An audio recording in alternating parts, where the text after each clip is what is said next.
Hello, everybody. I wanted to do something a bit different today because April 2nd marks the 1 year anniversary of the channel. I want to thank everyone for sticking with the channel this past year. I've really enjoyed making these videos and interacting with everybody. When I first started the channel, my goal was just to demonstrate that it's possible to win a Divine on Horse without spending real world money. But when I accomplished that goal and finished my free Divine Quest series a lot sooner than I expected, I continued the channel by showing horse event related tips and even basic gameplay. I have played two other games on the channel, those being Star Stable Online and Alicia Online. I couldn't think of anything super creative to do for you guys to celebrate 1 year, but I thought I'd show you the other online games that I regularly play. I think the reason why I've stuck with Horse for so long is that I have tried other games over the years. Some I stuck with, some I haven't, and that gives me something else to tinker with. Because at the end of the day, it's just a game. Games are supposed to be fun, and if you're not having fun, it's time to step back, play something else, maybe even go do something in real life. But playing other games also lets me develop new strategies or projects for Horse too. So while I do play The Sims and other desktop games, the ones I'm going to talk about today are online games that everyone can access. I'm just going to briefly talk about each one, such as my background with the game and what it's about. I'm going to start with Horse because that's the main game that I play on the channel, and it's also the game that I played the longest. Horse is a free-to-play browser-based horse breeding game. I started playing it in July of 2007. I did try the GP race, which is the main focal point. I tried that with a few different breeds very early on. However, I dropped it within about, I think, 2 years just because I found it a bit boring and repetitive to work on the same breed all the time. As a result, I got into crossbreeding in 2010, and then I got into retired coat collecting in 2015. Those are pretty much my two main hobbies on Horse. What I really enjoy about Horse is that there are a lot of goals for me to choose from. Crossbreeding alone has its own realm of projects for me to tackle. I'm almost never bored with that. I can play at my own pace. If I want to go slow, I can just let my horses age up overnight. If I really want to play fast paced, I can gather up lots of aging points and age my horses up throughout the day if I want. Just kind of whatever floats your boat that way. I also really enjoy how interactive it is, that you can click the button to train your horse, to take your horse on rides, go into competition, and visually see your horse progress in its skills with its training. Versus other browser-based horse games like Horse Eden or Equiverse, I found those kind of boring. There wasn't any interaction with your actual horses. You just click one button to feed them all, and for the most part, that was it. There wasn't really much else for me to do with the horses, and I just found those kind of boring. I do like the events on Horse to some extent, though.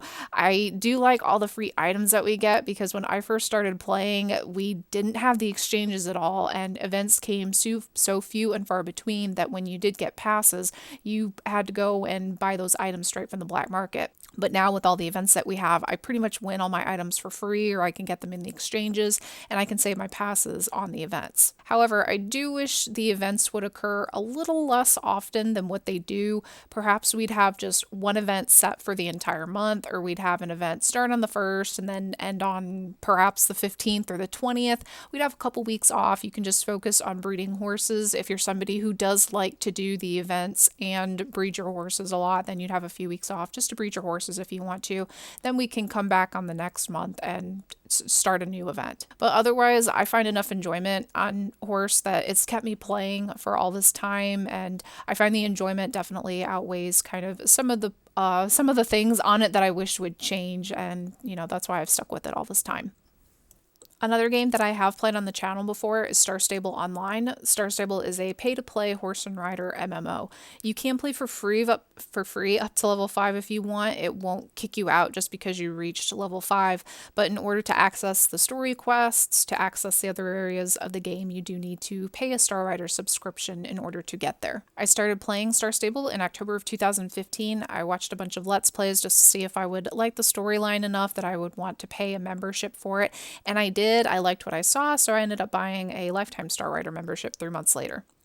What really hooked me on Star Stable was the open world concept, the almost complete lack of loading screens. You have no idea what an open world concept meant to me as a kid. I think the games I played that came close to that was the Legacy of Rosamund Hill, I think it was called, and there was a PlayStation game called Mary-Kate and Ashley Winter Circle that had a sort of open world area you could access. Otherwise, most games back in the day were competition games. It was 3-day eventing and horse racing. You couldn't just just ride around and do whatever you wanted to. As much as I enjoyed the competing aspect, sometimes you just want to ride around on your pixel horse. Star Stable lets you do that. It's like both of those games times 100. I do really enjoy the storyline, even though Star Stable is targeted more towards a younger audience. I really enjoy the legacy, the lore, the mystery of the Soul Riders, especially the updates that we got last year when we went to Pandoria. I thought Pandoria was the coolest thing ever.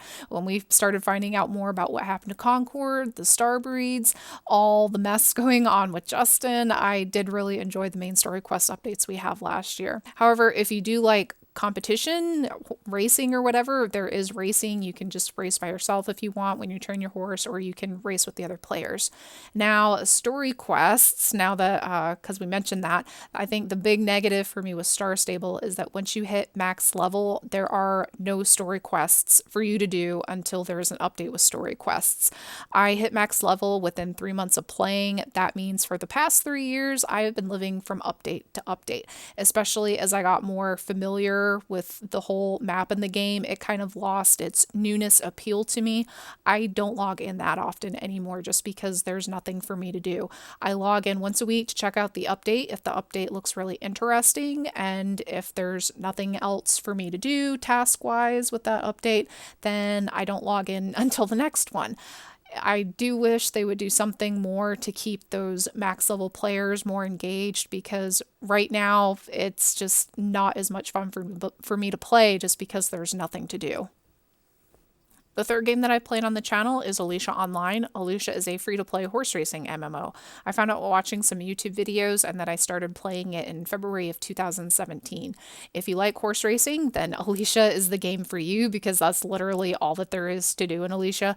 I know I said that Star Stable was really awesome for me when I found it because of the open world concept, but I enjoyed the horse racing mechanics, just the controls of it so much that I will sit there playing it for hours, and then I'll look up at the clock and think, oh crap, I didn't mean to be on here for so long. I need to get off the computer because I have other stuff I have to do. I really enjoy it. It's a lot of fun.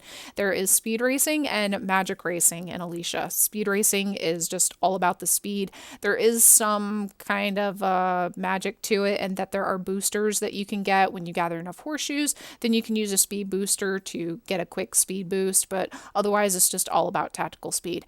Now, magic racing is very much diabolical. It's all about sabotaging the other players. I kind of liken it to Mario Kart for horse racing, really, because you can cast a shadow so that the players can't see where they're going.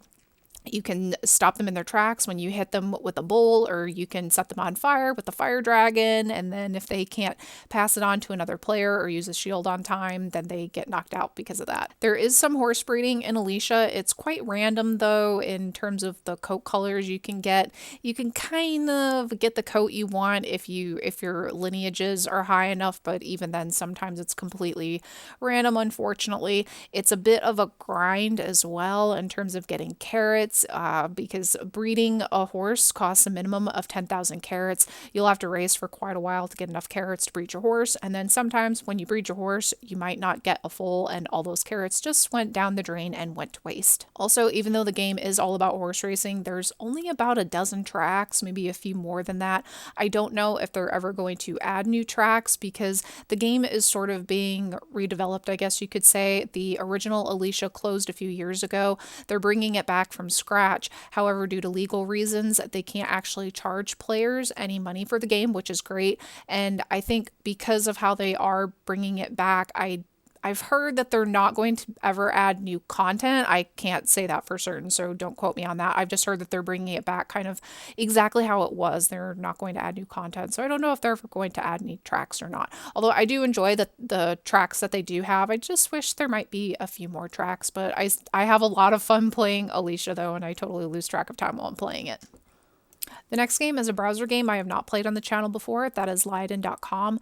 Lioden is a free-to-play lion breeding simulation. You play from your king lion's perspective, you manage your own pride of lionesses, you can breed cubs, and participate in site-wide events. What I really like about Lioden is how much there is to do. There is a monthly event that goes on, and there's usually tasks for that requires you to go exploring, so you can either get event currency or do different tasks to unlock the next tiers, or maybe access the next chapter in the storyline. However, if the events aren't your thing, you can just turn that feature off and you don't even have to pay attention to it. You can just go exploring to battle other lions, gather items to care for your lions, battle hyenas or elephants or gorillas or other wildlife. You can also claim wild lionesses to add to your pride if you don't want to buy them from other players. However, what I really love about Lioden is how extensive and complex the breeding system is. If genetics or breeding for colors and markings are your thing, you'll love Lioden.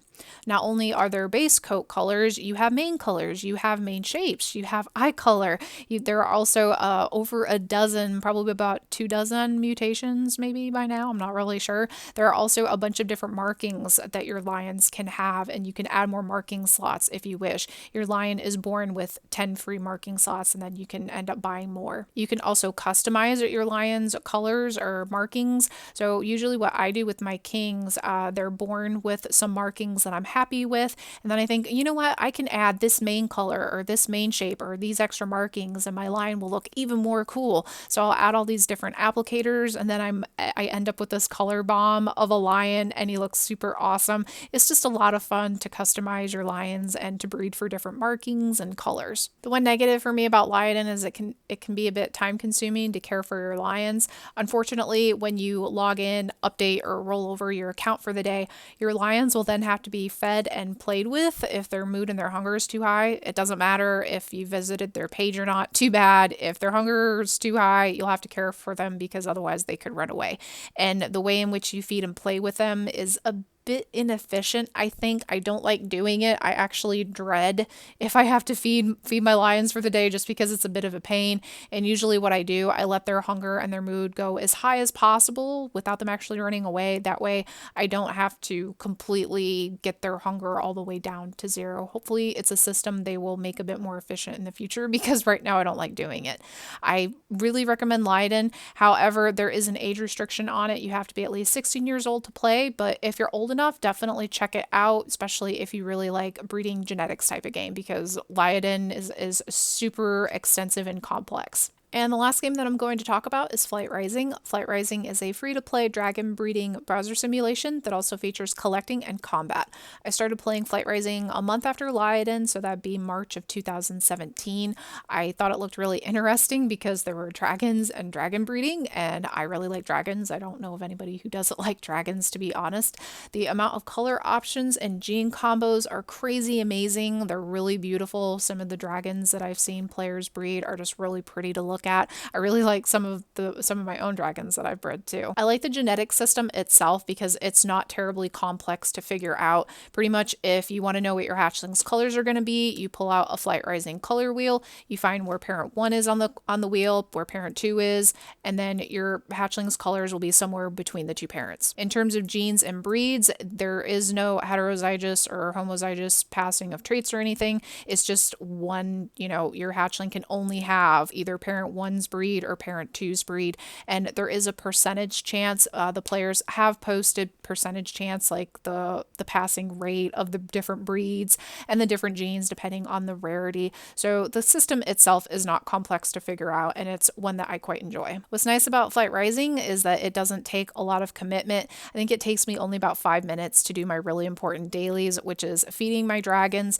putting them to nest, incubating the eggs if I have any dragons that I want to breed, and then gathering items that, then that way I have items to feed them with. It's quick and easy that way, but I guess it is a bit of a downside to it because if you're looking for a more interactive game, Flight Rising, it's not very interactive unless you like battling with your dragons in the Colosseum. I don't really like that aspect that much, though I've been doing it lately because that's how I make some money on Flight Rising, by exalting dragons, because I level them up in the Colosseum and then I exalt them for treasure. But the community is very friendly. If you really like dragons, you want to breed pretty pixel dragons, then definitely go and check out Flight Rising.